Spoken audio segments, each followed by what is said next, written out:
Oh, good evening, madam. May I help you? I don't know. My name's Fairstone. Lindy Fairstone. I've got an urgent message telling me to come here. Ah, yes. Inspector Nugget. He's waiting for you in the lounge. Inspector Nugget? Yes? The great detective? Yes, madam. Nugget of the yard. Please, ladies and gentlemen, when we are all here, now settle down. Ah, Miss Fairstone. Inspector Nugget? Of the yard, yes. Please take a chair.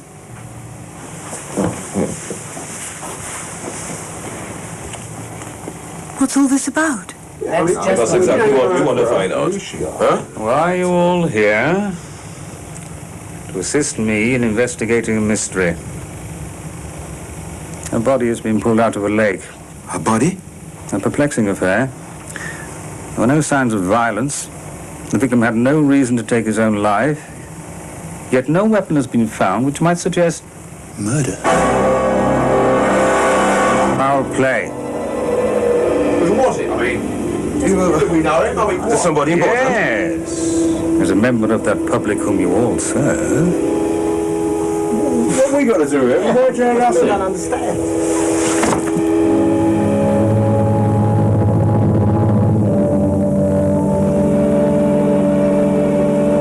With my consummate forensic skill, I intend to show that each one of you came into contact with the victim during his last hours. By means of my infallible deductive methods, I intend to prove that behavior was the missing weapon. The weapon which consigned the unfortunate Mr. Hapless to the icy waters of the lake. What is it, Miss Fairstone? Poor Mr. Hapless. I can't bear to think of him being dead. Ah. So you remember him? Poor Mr. Hapless indeed. I remember Mr. Hapless. Well, Mr. Pilbury, since you were the first to see him on that fateful day, perhaps you could tell us what sort of a person he was. Oh, I do like to be beside the seaside. Oh, I do like to be beside the sea. Da da da da da da da da da da. Beside the seaside, beside the sea. Now let's see. Yeah. Inoculations, shoe shop, mother's pension.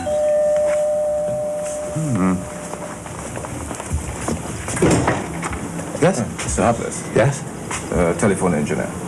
You wanted a new extension socket. Oh, yeah, I completely forgot. I'm going away on holiday. Oh, lucky man, somewhere nice. Yeah, ephemera. Abroad. Sunshine, huh?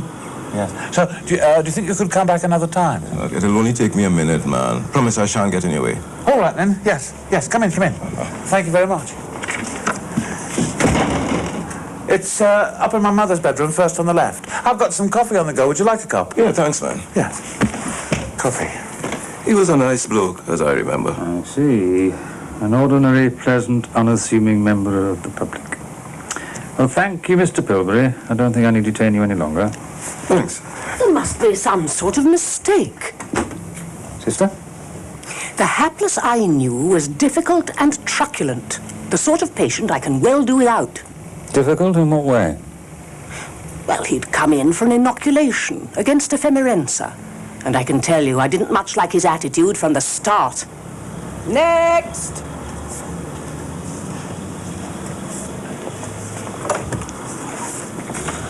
Over there.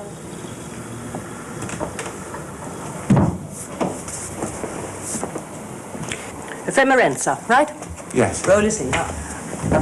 Is this absolutely necessary? I find injections... You think health regulations are there just for fun, do you? No, I was only asking. Yes? Well, do you think perhaps there's a pill I might be able to take? Don't you think I'd give it to you if there were? Look, I want this injection, or don't you? I'm a very busy woman. Yeah, and a very rude one. You ought to be more polite. I treat you just the same as everybody else. I get them like that all day. Just plain awkward. I see. Could it be then that we have two Mr. Haplesses? The one an affable and accommodating person, the other a bad-tempered troublemaker. Looks like it, Gaff. I think not. What do you say, sister, if I told you that the man who came into your surgery was the very same obliging man who had just been visited by Mr. Pilbury? I'd say he had a personality change. Exactly. A man with two personalities. The personality of Mr. Pilbury and the personality of Sister Cartledge. I thought we were talking about a Mr. Hapless. Indeed we are. It was a different behaviour of each of the two towards him that caused Mr. Hapless to behave in two such contrasting ways. My first and very simple point. Behaviour breeds behaviour. Of course, that's what I'm always saying. Costs nothing to be friendly, and it helps make other people friendly. And being unfriendly helps make people unfriendly. To put it in a nutshell, the way people behave towards you is usually dictated by the way you behave towards them. Behaviour breeds behaviour. Well, I may have been a bit short with Mr. Hapless, but as I said, I'm a very busy woman. May I serve tea, Inspector? Thank you, Mr. Manners. But it doesn't exactly make me guilty of murder, does it? Ah. Would you like me to call the police, sir? Not quite yet, I think. Anyway, it's just the way I am. I can't help it. A common misconception, sister. Your behaviour isn't something you're born with, you know. It's not a constant like your gender or the colour of your eyes. It's a variable. It's like a hat you wear. It's a performance you choose to put on. Load of rubbish. Oh, right, man. I mean, some people are impossible to begin with. You've no choice how you behave with them. I wonder if you're right, Mr. Figgis. Of course I'm right. Mr. Welt. Yes? Slipshod Shoes Limited? Oh, yes. Mr. Hapless wasn't in a particularly good mood when he came to your shop. Still smarting from Sister Cartledge's manner as much as from her needle. How did you react to his behaviour? Well, I do apologise. I'll send them back to the manufacturers at once. but I'm going on holiday in a minute. I want them replaced now. I'm sorry, sir. We don't stock summer lines at this time of year. Why not? There's no demand for them. But there's a pair in the window. Yes, sir. They're for display only. Get them out. They're not your size. How do you know? I put them there. I want to see the manager. I am the manager. Then heaven help the shoe business. Keep your perishing sandals and drop dead. And drop dead yourself! Drop dead, Mr. Welt? Well, that's what he said to me. I wouldn't be in your shoes, mate. They fall apart for a start. Shall I call the police now, sir? Not just yet, Mr. Manners. Look, I apologise for his wretched sandals, didn't I? He was just out to be abusive. Yes, but you was abusive back, mate. We'll come to your evidence in a moment, Mr. Figgis. You see, Mr. Welt, you had a choice. Did I? A moment of choice, when you could either be as rude back to him as he was to you, or... Well, I suppose I could have gone on being pleasant in order to get him to be pleasant back. Exactly. The professional approach, which is often the productive approach. You might have gained yourself a valuable customer. And let's see where your moment of choice came. But there's a pair in the window. Yes, sir. They're for display only. Get them out. There. That's where you chose to snap back when you could have said... Well, sir, we don't normally sell the display shoes, but why don't you take a seat and I'll see if they're your size. The colour may be a fraction faded, but at least we'll get you off on your holiday with something to wear. Oh. Oh, yes. Oh, yes, thank you very much. You see? A changed man. If Mr. Welt understood the power of behaviour, Mr. Hapless would have left his shop a contented man, and the subsequent tragedy might never have occurred. You can choose your behaviour to affect every single encounter you have with a member of the public. You can choose your behaviour. Your behaviour is not something you were born with, it's something you choose. How you choose will help or hinder every single transaction. Well, it's obvious, isn't it? And those two didn't do much to help. They're the guilty ones. So if you don't mind, I'm off. A cream bun, Mr. Figgis, or perhaps a chocolate eclair.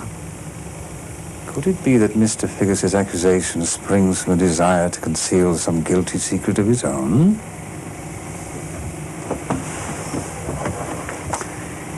You can use your behaviour to help a transaction. You can use your behaviour to hinder a transaction.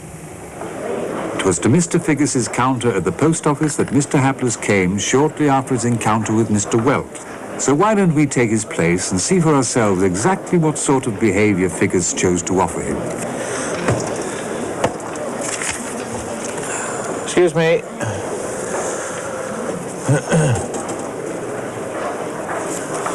Are you serving?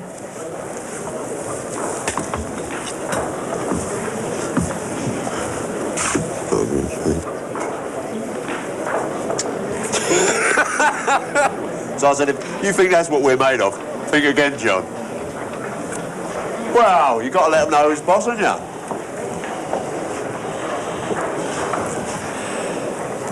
Excuse me, I've come to collect this pension. One moment.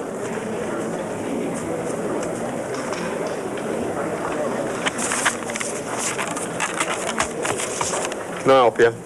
Yeah, I've come to collect my mother's pension today. Well, now, this minute, actually. You see, I'm going off on holiday. Why hasn't your mother come to collect it herself then? Well, it's all properly authorised and everything. Yes. No. No. No.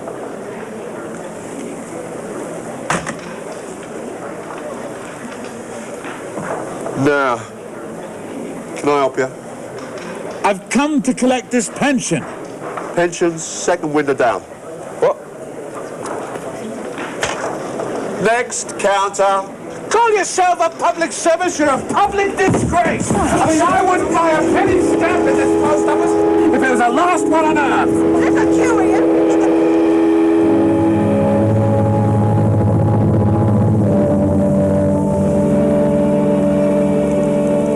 Yes, well, I wasn't feeling exactly 100% that day.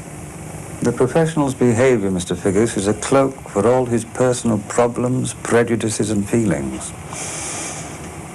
Would anyone care to list his mistakes? Yes, me. He didn't acknowledge Mr. Hapless' presence while he was keeping him waiting. And I don't think he had to keep him waiting. A lot of that business was just one-upmanship, to make the customer think he was rather low down on his list of priorities. He didn't look at Mr. Hapless while he was speaking to him.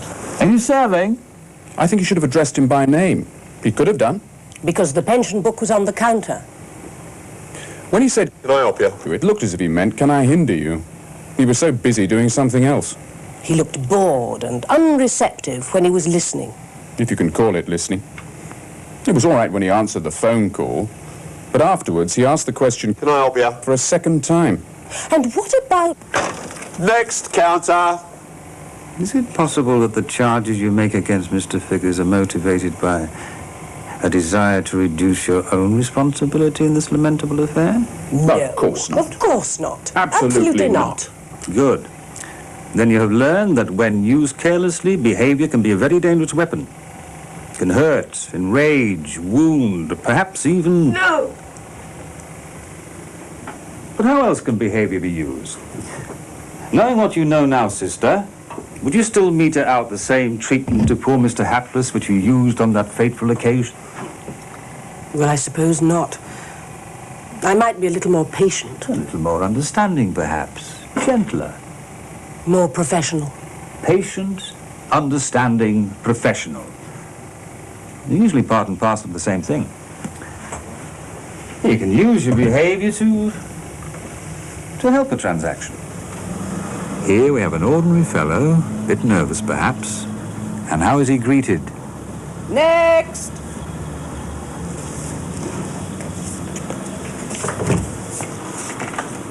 Over there. He feels unwanted and something of an intruder. Ephemerenza, right? Yes. He's become a case, a category. He's no longer an individual. You intimidate him. What a simple difference if instead... Good morning. Mr. Hapless, isn't it? Yes, it is. He feels welcome, the subject of your attention.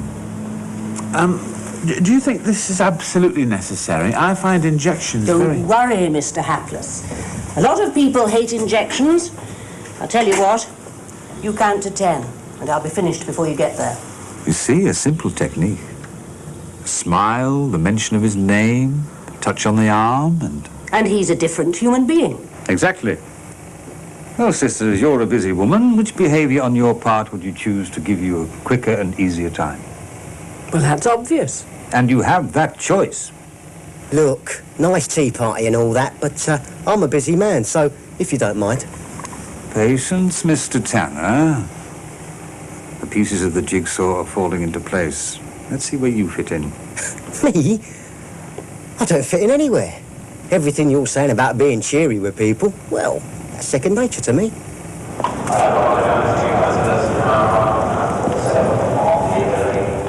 Excuse me. Yes, Guff. What can I do for you? Short back and sides? Extra hole in your belt? Ear piercing while you wait? Oh, no. Is this the airport train? No, Guff. Cool. You're going to need an holiday by the time you get there with that lot. Yeah. Can you tell me where... Oh, blimey, what do you think I am? Encyclopedica Britannica? Any questions? Try the inquiries office. I see. And where's that? Well, they'll tell you that when you get there.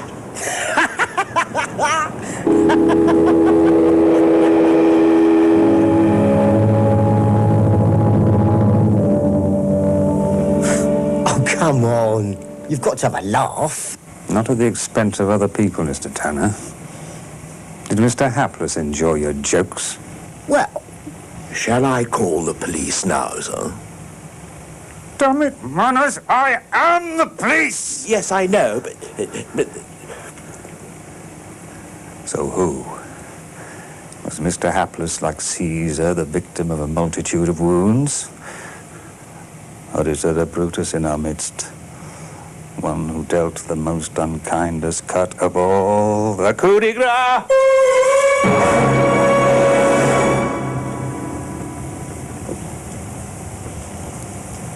Why are you all looking at me? Tell us what happened when Mr. Hapless checked in at the airport, Miss Fairstone. So you know. Wasn't it the morning when you'd had to take your father to hospital? As it happened. And had you not just broken up with your boyfriend? How did you know?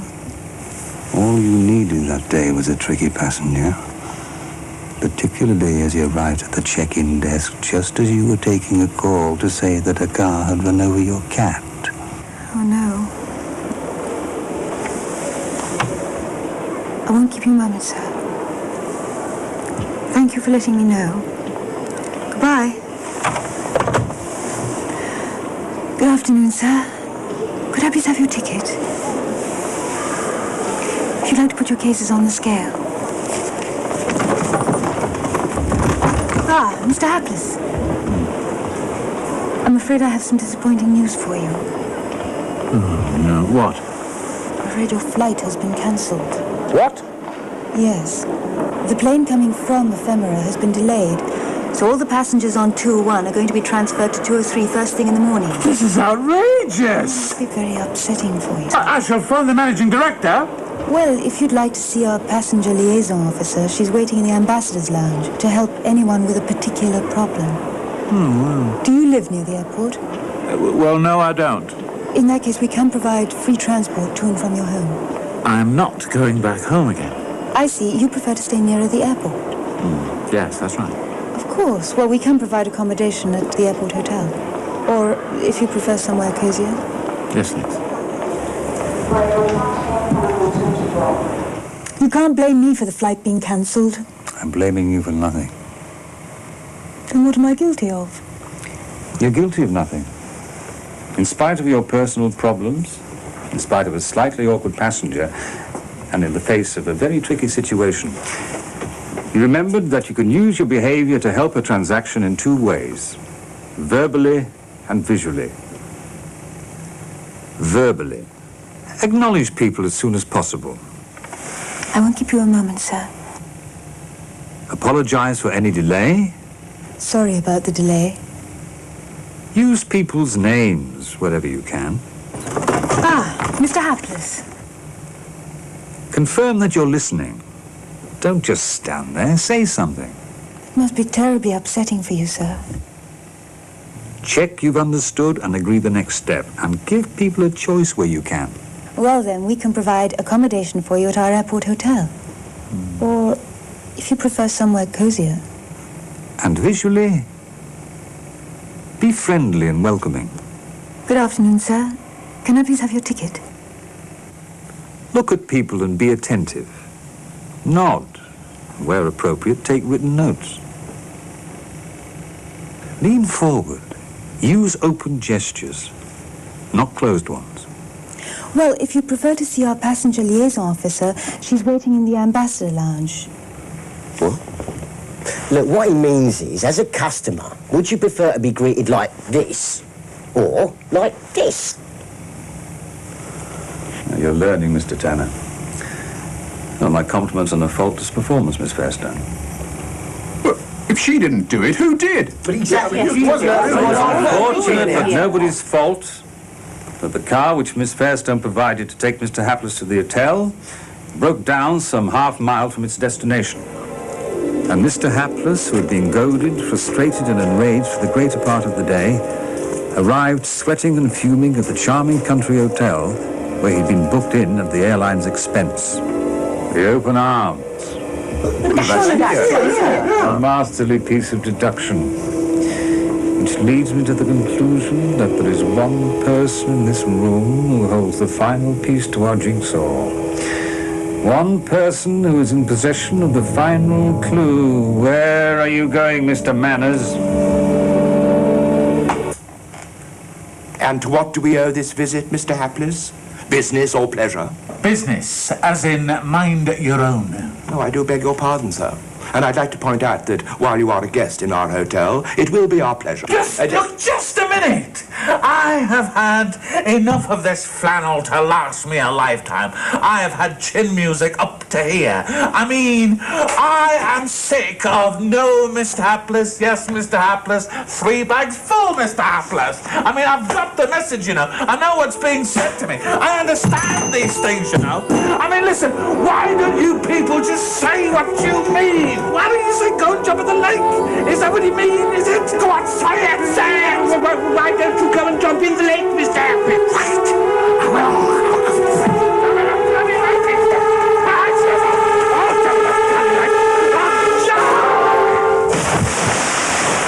Mr. Manners, j'accuse. What of? We're faced with the ultimate test. A completely impossible customer, the sort you cannot live with. Yet you did the unforgivable, the unprofessional. You cracked. At the moment of choice, you chose the wrong behavior. You will never prove anything, Mr. Nugget. You haven't got any witnesses. Oh, but I have. The one perfect witness. Who's that? Who you got? Come in. Mr. Hapless. He's dead, mate. Or shall I say my colleague, Detective Inspector Plant of the Anti-Misbehaving Squad. I don't think we'll be making an arrest after all, Inspector. No arrest, Inspector? My infallible parapsychological methods of interrogation have revealed the truth. It is not for nothing that they call me Nugget of the Yard. These people aren't criminals, Inspector. They're victims of ignorance. They were ignorant of the power of behavior. Well, not anymore, Inspector. Behavior breeds behavior. The way people behave towards you is usually dictated by the way you behave towards them. You can choose your behavior. Your behavior is not something you're born with. It's something you choose every time you deal with the public. How you choose will help or hinder every single transaction. You can use your behavior to help a transaction. Verbally, by greeting people and using their names, and visually, with an attentive look and gesture. Well, now you know the effect your behavior has and the damage it can do. I should really throw the book at the lot of you. But instead, I'll just hand it out. Yeah.